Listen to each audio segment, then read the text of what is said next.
Nagaan nagaarra caaluu nagaa waaqayyoo waaqa jiraataa bakkaaf kallattii iddoo isin jirtan hunduma keessatti isiniidhaaf waa baay'atu hordoftoota giddoo YouTube jedhu jalatti kan argamtan hunduma keessaniif jirtu nagaa keessanii anis nagaa kooti inni madda nagaa burqaa nagaa keenyaa ta'e gooftaa maqaan isaa haa eebbifamu isiniin jecha tolee guyyaa har'aa waa'ee caaltuu waa'ee hajii akkasuma waa'ee jaartii hajii irraa dubbachuun dhufe jechuudha.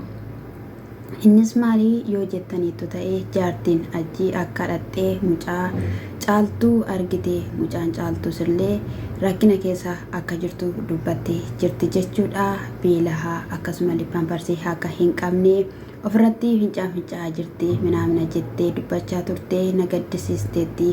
Haa ta'uyyuu malee haadharraa keerii kaffalachuun qaba amman ishii gubutti amman ishii waadutti dhiisu jechuudhaani guyyaa har'aa miila koo akka isheen dhittu nan taasisaa jettee egaa kaameraa ishee qopheeffattee caaltuun yeroo ishiin hojiidhaaf dhuftutti qophooftee teessee maaliif nagaa nan gaafattu jetteeni wanta haraa waan sii qabu qabaa kanaafiyyuu waan siin jedhu hundumaa naa gootaa jettee caaltuu yoo gaafattu caaltuun immoo si irraa wanti haaraan hin dhufa jedhee waan hin eegu maaliin qaba jettee haa ta'uyyuu malee jechuudha isa dhugaan siin jedha siin kakadha jettee kakattee fi jechuudha sanaa booddee haala mucaan ishee keessa jirtu itti himtee mucaan kee baay'ee rakkina keessa jirti afaadaallee hin qabdu huuqqattee jirti jettee haadha sanatti himtee sanaa booddee baay'ee dhugaa dubbachuudhaaf gadditee boochi jechuudha caaltuuni.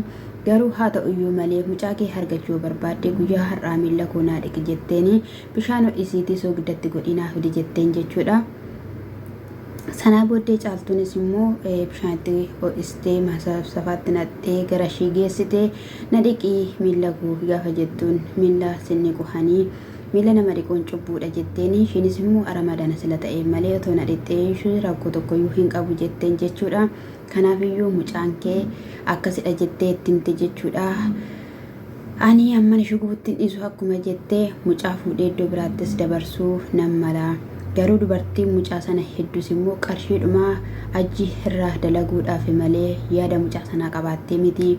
Hajiin mucaadhaaf jedhee namoota baay'eerraa birrii liqeeffatee sammuusaa guutee jira waan ta'eef amma booddee akka barbaadde gochuu dandeessa yeroo barbaaddetti dhuftee fudhachuu dandeessaa ilaaluu dandeessaa fuutes iddoo biraa geessuu dandeessa naan jedhee waadaanaa galeera jettee jechuudhaan haati suni baay'ee maaliif nabsee kootiin taphattaa maaliif akkana na gootaa bira nageessi kaayii jetteeni haa ta'uyyuu malee cal jedhee bira sin geessu birrii 1,600 kaffalee fi isa irratti ishiin immoo dabaltee 3,000 meeqaanaa kenniteette yoo sanaa kenniteetti ta'ee mucaa kanaan argachuu dandeessi mucaa kana fudhachuu dandeessi kanaan achitti mucaa kana fudhachuu hin dandeessu akkuma ishiin na gubdanii ishii gubaa jettee jirti jechuudha. Haa ta'uyyuu malee jechuudha magaa ishiin xiiqiidhaa fi akkasumas immoo ishiin deebitee gara manaatti galteedhaa fi isa ishiin egaayii xiiqiittiin qabdeef akkana gochaa jirti. Haa ta'uyyuu malee yeroo waan barbaaddu goote akka barbaaddu gootetti immoo deebiftee akka kennituufillee dubbattee jirti. Viidiyoo darbii irrattis maal lafa fayyaddi hanaanii nyaata na jalaa fixxe malee jette dhugaa dubbachuudhaaf jennaan ishiin garaa ishee keessaa maal akka ishiin qabdu gaashuma duwwaatu beekaa ani yeroo darbis dubbadheera dubartiin garaatti baattu akkattiidhaan cubbuu gidiraa hojjechuu hin dandeessu turte namni immoo yoo cubbuu namarratti hojjeteyyuu deebisanii haaloo baa'uu osoo hin taane karaa ittiin nama kaffalamu waan gaariidhaan waan ta'eef waan gaarii hojjechuu qabdi turte yoo hegaa'e haa ta'uyyuu malee xiiqiin immoo xiiqii fida malee namni xiiqiidhaan deeme gaarii argachuu hin danda'u gaarii argachuu hin danda'u jechuudha. Tokko yoo xiiqiidhaan deemu tokko jal jechuu qaba tokko immoo gara laafeessa qajeelaa hojjechuu qaba malee aminaa wanti ta'u hin jiru. Akkasumas immoo eddamoo miila dhiisifattee booddee immoo caaltuunis immoo hajiidhaan gaaffii gaafattee jirti jechuudha. Isaan dura ani har'aa baay'ee garaa koo na gubee jira. Ishiin akka sarratanyaatti mana keessatti na hirgachaa jirti. Mana xaragi jetti kana godhi sana godhinaan jetti waan ishiin jettu hundumayyuu tole jedheenanii hojjechaa jira jette caaltuun immoo viidiyoo hojjetteetti jechuudha. Viidiyoo ishiin hojjette keessatti hajiidhaan nan gaafadha mucaa kunatti kenni jedhaanii jette sana booddee hajiin dhufee hajii maaluma sii ta'uu akkam sii ta'uu waan ati jettee siifan godhaa miila kee yoo ta'es na dhungadhaa mucaa koo duwwaanatti kenni obsanii koo duwwaanatti kenni ani obsanii kootiin dhabee jiraachuu hin danda'u ani ishii waan tokko taateetti taanaan ani sinuma waan tokko ta'a malee jireenya hin qabu kanaafiyyuu mucaa koo naaf kenni jettee jechuudha.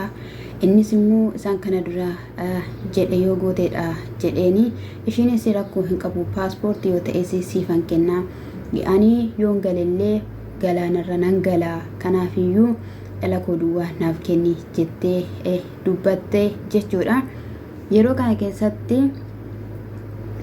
kana keessatti jechuudha inni waan isin jedhe yoo tole naan jette qarshiin itti baasaa ture. Akkasumas immoo silaa mucaan rakkachaa gidiraa keessa jirti jedhameera waan ta'eef waan inni isin jedhe yoo tole goote yoo waraqaa sanarratti sina farramte yoo paaspoortis deebiftee natti kenniteetta ta'e akkasittidhaanii mucaa kana harka kee galfachuu fudhachuu dandeessa jedheeni osoo dubbachaa jiru paaspoortii natti kenni jennaan sittan kenna tole minaamina jetteen jechuudha.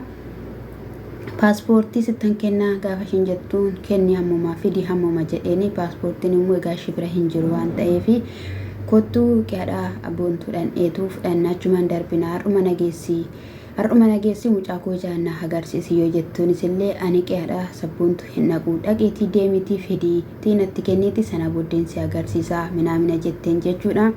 Sana haa jettuun iyyuu malee har'a dhaquu hin dandeenyu guyyaa biraadhaan boruudhaan gaafa inni jedhuuni har'uma naquu qabaa mucaa koo natti kenni maaliif mucaa koo na dhoksitee jirta maal keessa akka ishiin jirtu hin beeku beeloftee dheebottee ta'uu wanti ishiin keessa jirtu hin beeku waan ta'eef kanaaf iyyuu mucaa koo jumaan arguun barbaada yoo ishiin jettuunis illee gidduutti egaa gubana baay'ee boba'a baay'ee waan qabduu fi maaliif akkana gootu gaafa ishiin jettuuni sin tokkumadhaayee dhaxxanii iddootti ilaaltan sanaatti anis yoo dhaqee ilaale maal qaba gaafa ishiin jettuun ishiin egaa itti kakkaatee itti lollotte jechuudha. Hajiidhaanii caaltuun yeroo kanatti egaa wal lolutti ka'an jechuudha. Ishiinis daddarbachuu jalqabdee rorrokuchuu gaafa ishiin jalqabdu jechuudha. Innis kanaa booddee tolaan yoo ta'edha qarshii yoo kennitedha kana ta'uu baannaan mucaa kee hin argattu jedheeni gaafa ishiin itti kakkaatee daddarbattee wal lolanii jechoota walitti daddarbatanii isaan kana dura siin jedhe isaan kana dura paaspoortii kee fidi qarshii fidi siin jedhe sanayyuu dhiiseeranii hin barbaadu kanii ilaa uumama kee yookiin immoo umurii kee guutuu jedheen umurii kee guutuu kana booddee mucaa kana argachuu hin dandeessu isaan siin jedhe gochuu diddeetta isarratti immoo xiiqidhaan deemaa jirta waan ta'eef amma lafa kanarra jirtutti mucaa kana argachuu hin dandeessu bayi mana kanaa jedheen jechuudha. Bayi akkuma hordoftoonni baay'een isaanii jechuudha yaada isaan barreessanii fi isaan biraa bayi manicha keessaa bayi poolisiitti waamii maaliif isaan faana rakkattaa maaliif rukutamtaa maaliif ifatamtaa achi yoo baatee achi yoo deemtee jedhanii baay'een isaanii barreeffama barreessaa fi jiru jechuudha. Barreeffamicha ni ilaaltu ta'uu hin beeku dhugaa dubbachuudhaa fi namoonni baay'een yaada barreessaa fi jiru jechuudha akka isheen mana sana keessaa baatu. Dhugaadhuma dubbachuufis immoo nama akkatti dhaanii nama walii hin galle akka bineensaati jechuudha. Akkuma bineensa jechuudha karaa biraatiin jechuudha bineensa walitti hin dammadhe ta'anii jiru jechuudha. Kanaaf immoo kun immoo gaarii miti. Inni bayi deem Itoophiyaa gali jedheeni jechuudha. Ishiin mana kana keessaa hin bahu iddootti bahu hin qabu gaafa ishiin jettuun egaatii dhala kana hin argattu umurii guutuuyyuu hin argattu jedheeni ajiin haala kanadhaan manaa gadi bahee ishiin immoo teessee boochee jechuudha. Dhugaa dubbachuuf baay'ee na gaddisiistee baay'ee natti dhaga'ameera. Garuu uumamaa gochuuf hin dandeenyu haa ta'uyyuu malee jechuudha. Warri bilbila ishee qabdanii jechuudha. Warri bilbila ishee qabdanii sagalee kaafitii bilbilaa fiitiif illee jechuudha akka isheen mana sanaa baatu akkasumas immoo gaafa ishee otoo isheen mana sana keessa baateetti ta'ee jechuudha. Dhugaa dubbachuuf jaartiin hajii akka isheen mana sana fidduu akka isheen mana sana fiddee mana sana keessatti viidiyoo waraabdee ittiin caaltuu doorsistu nana mana jechuudha. Yeroo kanatti jechuudha yeroo kanatti suuta jettee naannoo irraa qorattee jechuudha poolisii qabattee dhattee mucaa ishee fudhachuu hin dandeesse jechuudha. Ishiin kun birrii fideettiin inni birrii fideedhaan lama ta'anii waa'ee birrii gaafatu birriidhaan ishee doorsisaa jiru jechuudha. Eessaa fiddee kaffaltime namni kun jechuudha.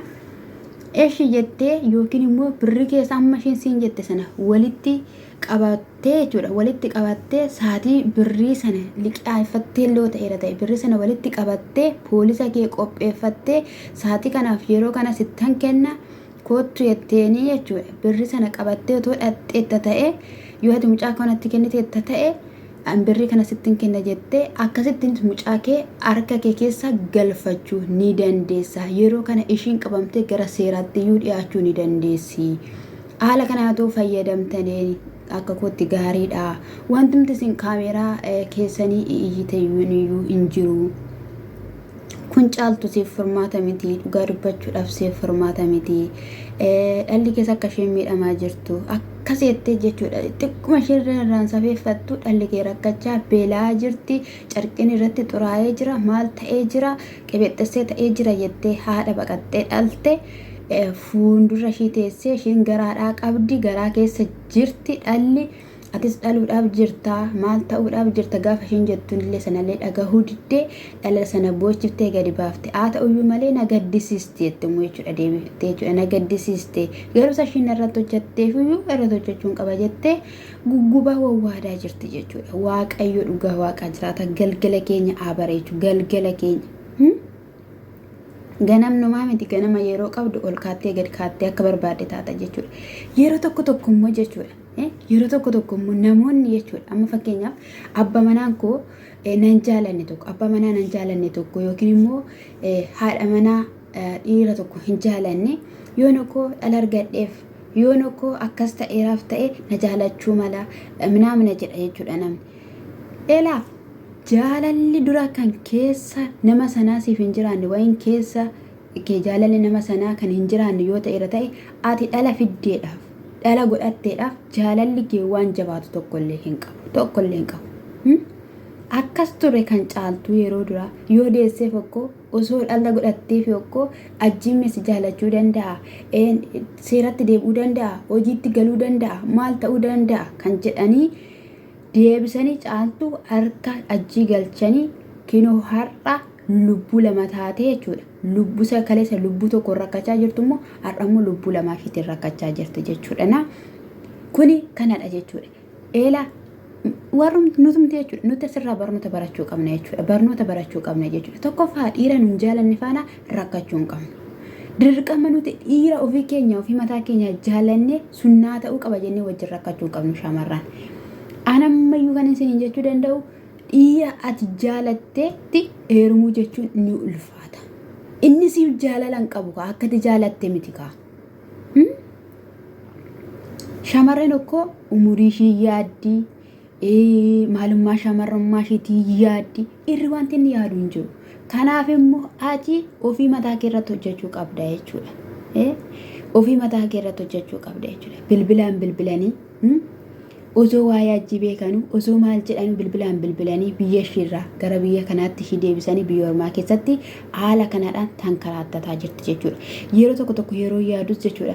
Caaltuunis miskiinummaa bichaa osoo hin taane wanni wayis qabdi jechuudha. Maaliif jabaachuu qabdi jechuudha. Jabaachuu qabdi rabbitti kennitee osoo hojii ishii duwwaa hojjetattee gara rabbitti boocheetti ta'ee xiiqi namaan qabuu baatteetti ta'ee namatti maal jechuu baatteetti ta'ee okkoo waaqayyo butee ni baasa. Anna namana kana namana jechuudha dhugaa dubbachuudhaaf jechuudha. Jabaadhaa gooftaan sana eebbisu shaala.